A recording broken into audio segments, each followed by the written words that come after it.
This podcast is brought to you by the IIEA, sharing ideas, shaping policy. So good afternoon.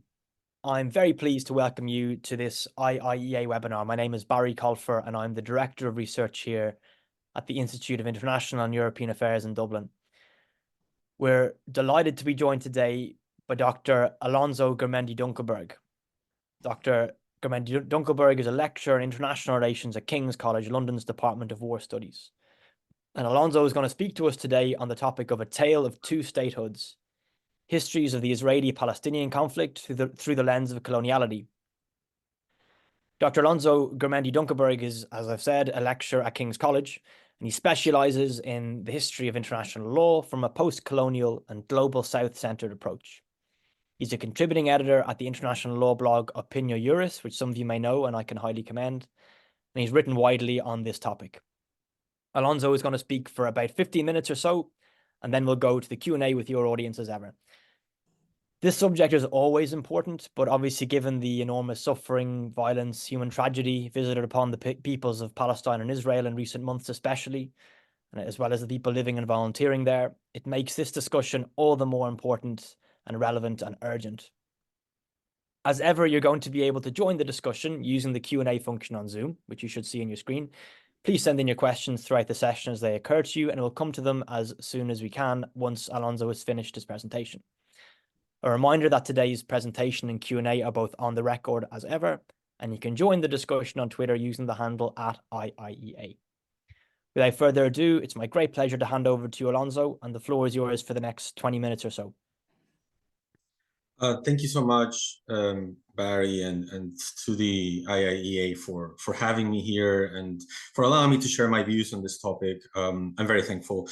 I have prepared some remarks. I'll read them. I'll say them, and then we can have a conversation, after that in terms of like Q&A and all.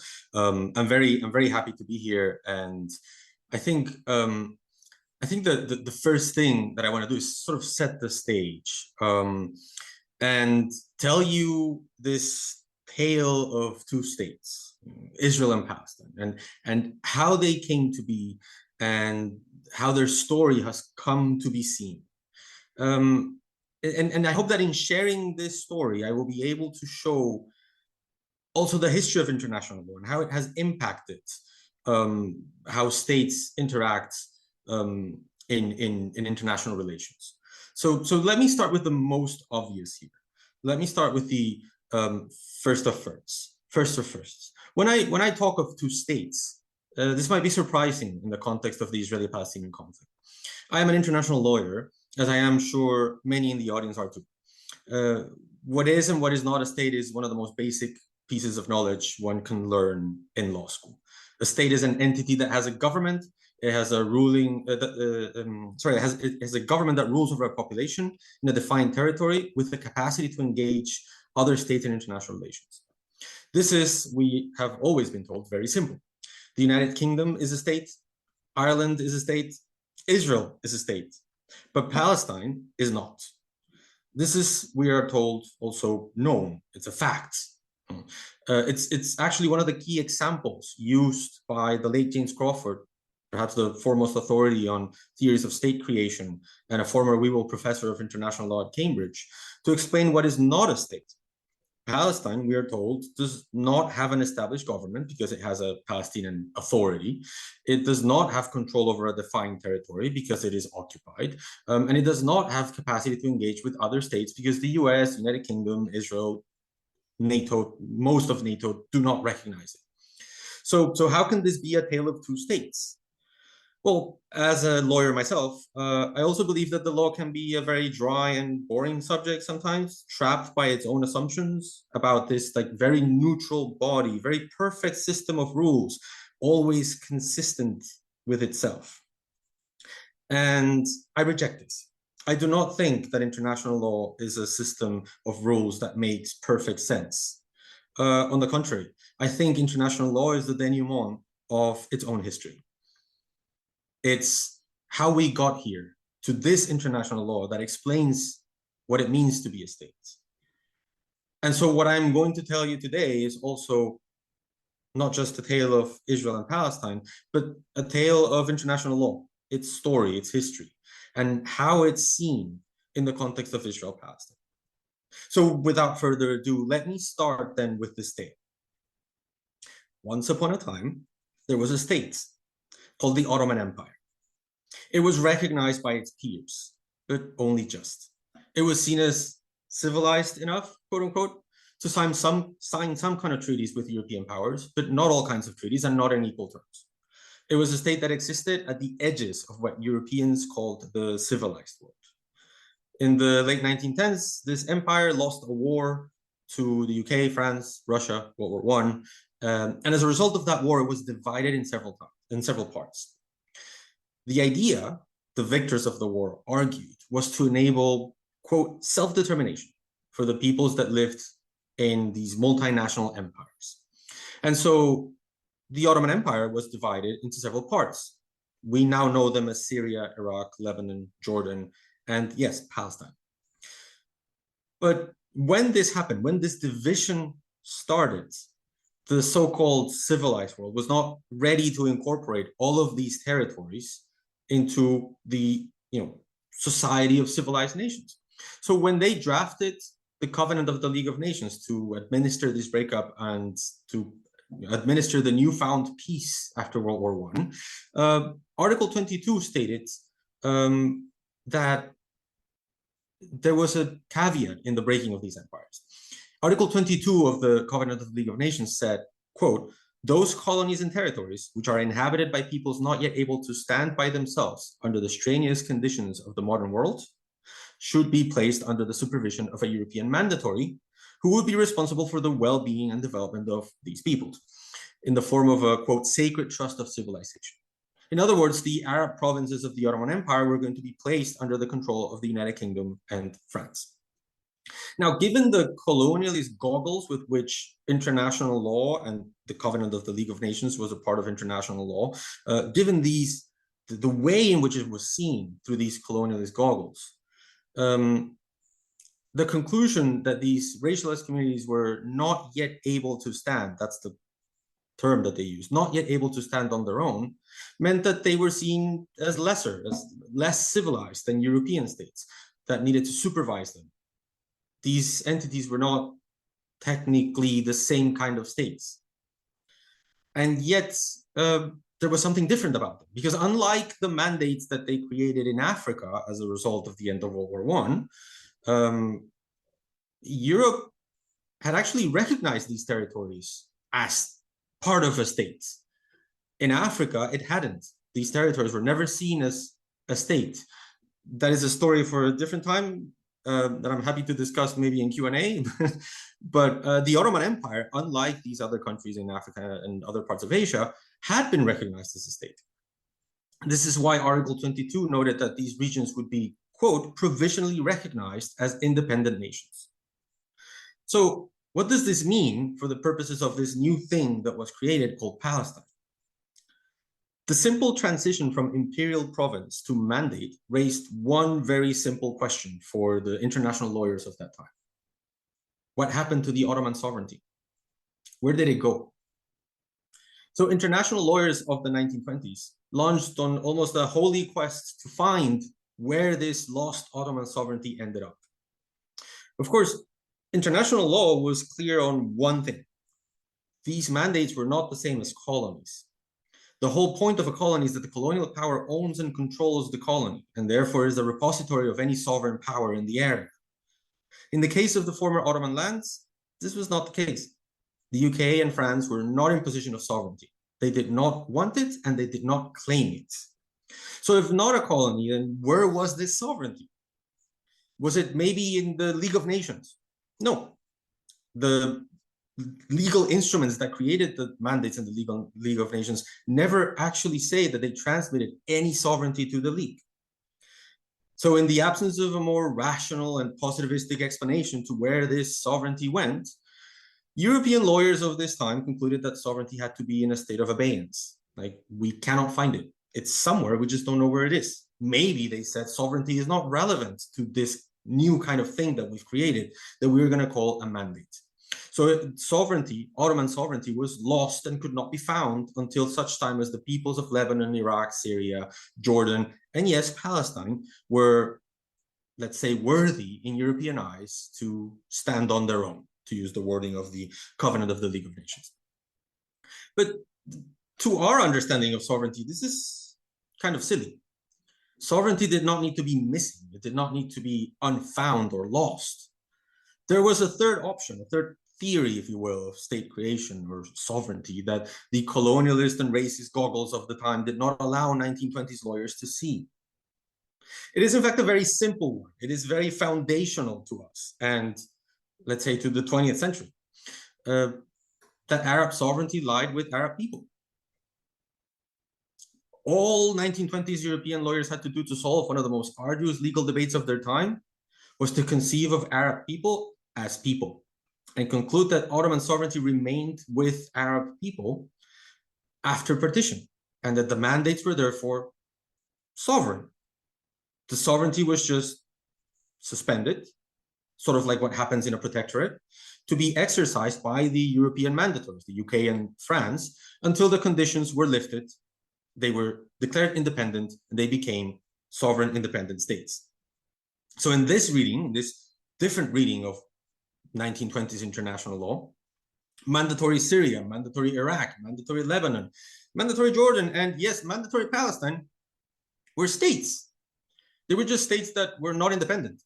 And that is a category that sounds strange to our 21st century ears, but not necessarily to a society in the 1920s that not that far away had dealt with the German Empire, the Holy Roman Empire, Austria-Hungary.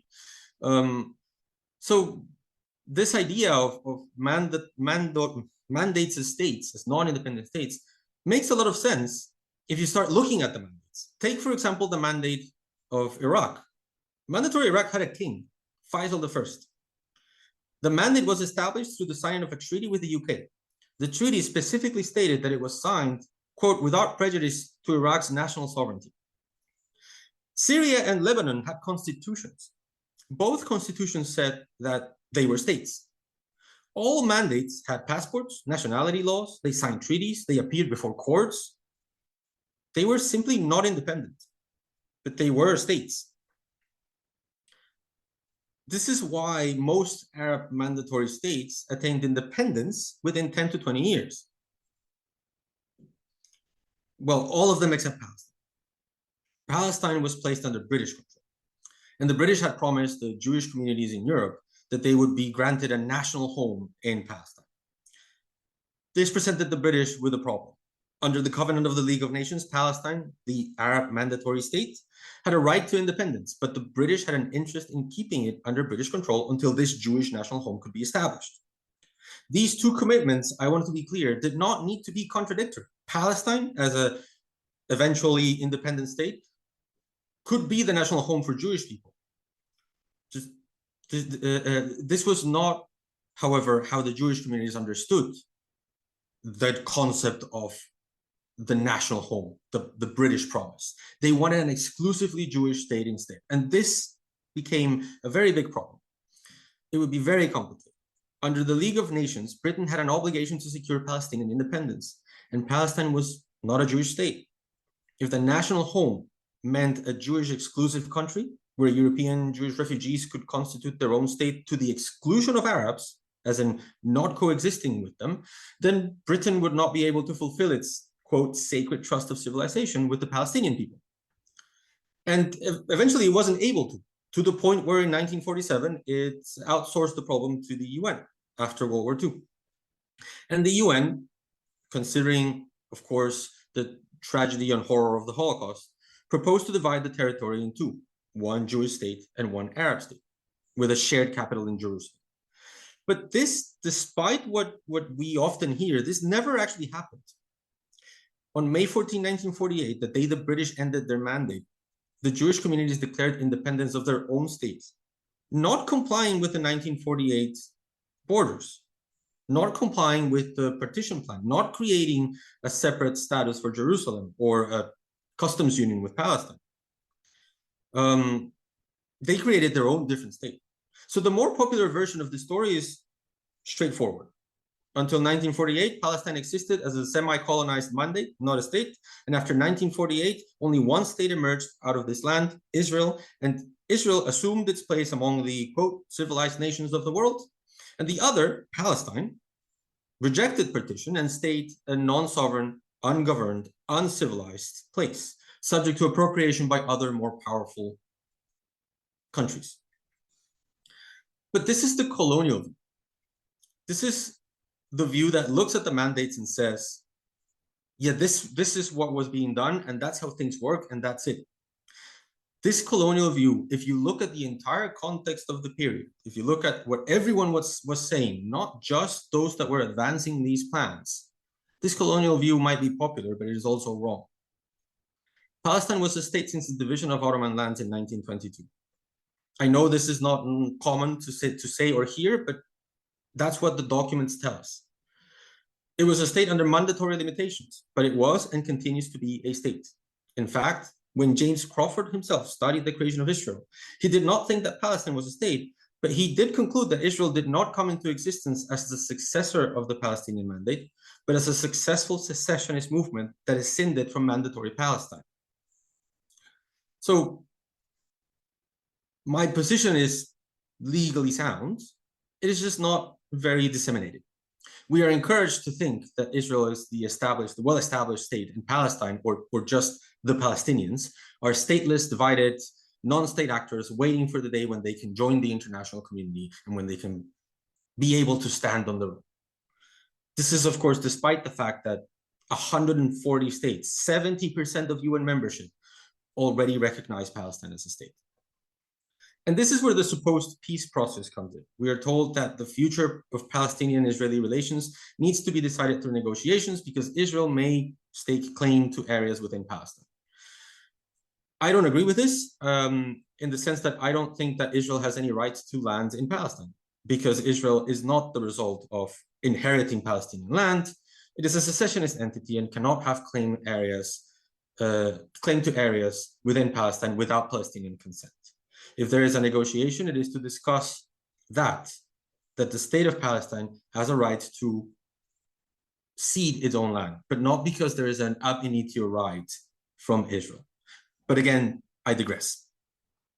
The main principle is that, land for peace. Israel will offer Palestinian statehood, a statehood it already has, in exchange for peace. The problem is that when we discuss statehood from the perspective of Palestine now in the peace process, this statehood is different. When you read the documents, this new statehood for Palestine is burdened, it is unequal. For Israel to recognize Palestine, Palestine needs to be demilitarized, it must resign to the right of return, it has to be subject to security and economic control of Israel and its allies. And when you look at what happened with international law at the time, this way of creating states is not unique. The instances of burdened memberships have been the bread and butter of international law for centuries. Creating states, or perhaps more accurately, deciding who gets the West's seal of approval, is a project that goes back centuries and is inescapably tied to the racial hierarchies and racist structures that build the edifice we now call international law. This is what the standard of civilization was all about. And so, take, for example, the case of Abyssinia, Ethiopia, which was, at the time of the League of Nations, unquestionably a state, independent state. But it entered the League as the site of crisis, in need of intervention. The main charge against Abyssinia was slavery, that there was a recrudescence of slavery in its territory. Of course, this was rather rich. The crisis of slavery in the 1920s was not an internal Ethiopian problem. It was a global problem. Just consider the Belgian Congo. But while European states were able to be forgiven for these transgressions, Abyssinia was rapidly qualified as a failed state. It had not been able to attain the proper civilized status within the standard of civilization. So in the end, Abyssinia's tenure as a full member of the League of Nations ended with fascist Italy's invasion in 1934. Italy, actually, its casus belli was premised on the fact that Abyssinia had not achieved the required standards of statehood for League membership. So its own statehood was put into question. by the aggressor state, by Italy. So it is into this kind of state creation mechanism that a, quote, future Palestinian state would be unequally integrated into through a peace process. This is actually very clear when you look at the documents, particularly the Peace to Prosperity, the so-called Trump administration's vision for Israeli-Palestinian peace. This is the latest peace proposal that has been laid on the table. According to this proposal, upon signing, the state of Israel will maintain overriding security responsibility for the state of Palestine, with the aspiration that the Palestinians will be responsible for as much of their internal security as possible, subject to the provisions of this vision. The plan then sets out criteria for Palestinian, quote, security performance, stating that as the state of Palestine meets and maintains the security criteria, the state of Israel's involvement in security within the state of Palestine will be reduced. In fact, the plan implies that it is incorporating Palestine into the standard of civilization. It says, quote, once the state of Israel determines that the state of Palestine has demonstrated both a clear intention and a sustained capacity to fight terrorism, a pilot program will be initiated in an area of the West Bank portion of the state of Palestine, designated by the state of Israel, to determine if the state of Palestine is able to meet the security criteria. So essentially, this isn't sovereignty. This is yet another kind of like suspension of sovereignty and being placed under the control of another state. Similarly, the plan specifically notes that the region cannot absorb another, quote, failed state that is not committed to human rights and the rule of law. So it envisions a series of internal reforms to turn Palestine into a, quote, productive and non-threatening member of the international community. This plan, therefore, will have Palestine establish, quote, transparent, independent, and credit-worthy financial institutions capable of engaging in international market transactions in the same manner as financial institutions in Western democracies. And Palestine will also have a legal system to protect investment and to address market-based commercial exploitation. Palestine will develop property and contract rights, capital markets, pro-growth tax structure, and a low-tariff scheme with reduced trade barriers by, quote, opening the West Bank. This is another sacred trust of civilization that will lead to Palestine's unequal integration and burdened membership into the international community. This is not the same as a Palestinian state. Moreover, the plan sets out the specific security and economic conditions under which Palestine will attain full sovereignty, and at the same time sets out the conditions through which it will never achieve them. There is nothing in the plan to keep Israel from designating this purported version of a Palestinian state as a failed state, unwilling or unable to fight terrorism, and therefore subjected to unrestrained use of force. In other words, to conclude, the history of Palestinian statehood is a history of erasure. It is a history often read through a colonialist filter, where Palestine's recognition as an independent nation in 1922 is erased by a specific reading of international law, a non-legal corruption of international law, the colonialist and racist goggles I was describing. It is a reading that wants us to see only one depositary of rights in the territory of historic Palestine, meaning Israel, and where Palestinians are subjected to the kind of inhumane starvation, obliteration, and colonization we are witnessing in Gaza today, and also in the West Bank. But if we just take another look, if this time we remove the extra-legal colonialist corruption of what the relevant laws were saying at the time, if we look at the entire context, at everyone involved, not just the mandatories, then maybe we will finally be able to get to the West, maybe we will be able to get the West to see the Palestinian people as people and recognize their already existing state without preconditions. So hopefully this tale of two cities will eventually find its happily ever after. But that starts through the recognition of Palestinian statehood, not these other semi-statehoods burdened and unequal that are being offered. Thank you very much for your time and for your attention. This podcast is brought to you by the IIEA, sharing ideas, shaping policy.